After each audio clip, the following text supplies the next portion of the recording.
Welcome into Real Recruits TV. I'm Phil Stafford bringing you a fresh new episode to start out the new year. 2014 is going to be a great year. We can already feel it. But before we get to the action, and we do have some action to get to, make sure you go to the Google Play Store or the Apple App Store. Download the Real Recruits mobile app. Create a profile, find any college coach's email in the nation, and get them your information. 2014, make it a resolution to get your name out to coaches, get yourself recruited. Real Recruits app can do that for you. Now let's go to the action. We had quite some time over at Desert Mountain High School. On Friday night, it was the Desert Mountain Wolves taking on Horizon. Let's check in on the highlights. Energetic crowd inside the Wolf Den as both teams entered with records south of the 500 mark on the season. Coach Kurt Keener in his first year at the helm at Desert Mountain wearing his home whites as well. The visitors had the upper hand in the first quarter though. Austin DeWert cashes in from distance, 15-14 Horizon with the lead after the first. Desert Mountain found a rhythm in the second and it was sparked by the quick transition. Rebound by the Wolves, and a couple passes later, it's Rolando Rhymes laying it in for two of his game-high 22. With the Huskies trailing, Brandon Burke goes to the lane. Shot is blocked. Burke hits the deck. No call on the play, and that sends Horizon coach Kip Clark into a frenzy. Play is stopped as Clark is hit with the technical and ejected from the game. The wheels fell off from there for the Huskies, and Real Recruits athlete Jonathan Stevens was about to take advantage. The sophomore reads the pass, picks it off, finishes with the one-handed slam. His first dunk on varsity sends shockwaves through the gym.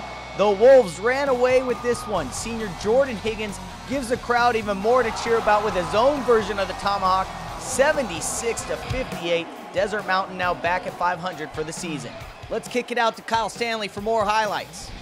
Phil, I'm over at Thunderbird High School right now where Notre Dame Prep is visiting. Both of these teams ended the 2013 year very hot, both now trying to start 2014 off on an undefeated note.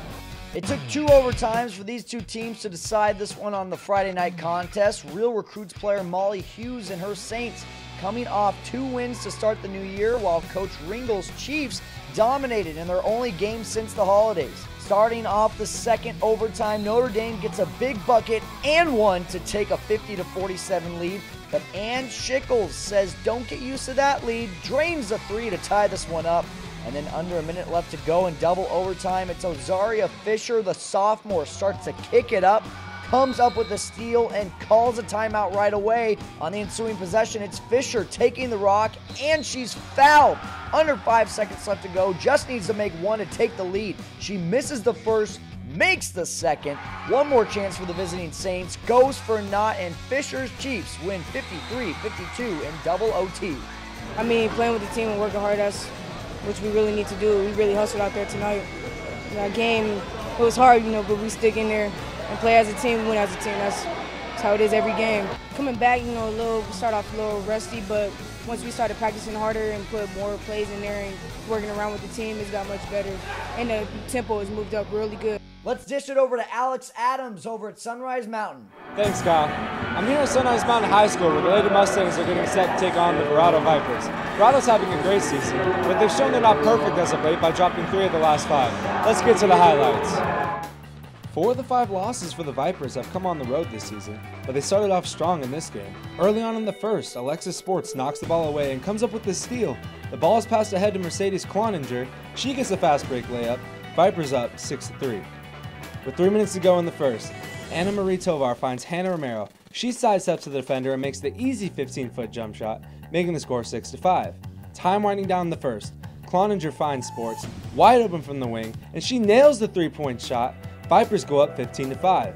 In the second, Verado shows patience, and eventually, Breon Shaw finds Sports again. She nails the mid-range shot, making the score 17-9. It's the Vipers who run away with this one, improving to 17-5 on the year. We're heading back over to Desert Mountain for a quick stop on the soccer pitch. The Westwood Warriors visited the Wolves on Thursday as we check in on Real Recruits junior midfielder Justin Farley. First half, we're in the 21st minute. Warriors trying to control the ball inside the box before the Wolves can clear it out. Oscar Borges boots it home.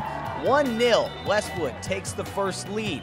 Final minutes now of the contest. The Wolves get a great volley up to Dario Solden. Just can't get a good foot on it with 3 defenders around. and Westwood wins this one 1-0. As we wrap up this week's show, just want to remind you, if you have a son or daughter, family member, friend that's looking to play at that next level but just needs the correct guidance to do so, Real Recruits is your local team here in Phoenix, Arizona to help you out. Please contact us. The contact information there at the bottom of the page. Call us, email us, tweet us, Facebook us. Find us so that we can help you out. And we are on track right now, just so you guys know. We're on track for 100% of our seniors getting offers to play at that next level. Very excited about that. Happy for our seniors to be moving on and continuing their dreams. As for now, that'll do it. Phil Stafford here with you. We'll see you next week on Real Recruits TV. Let's send it out to the fans.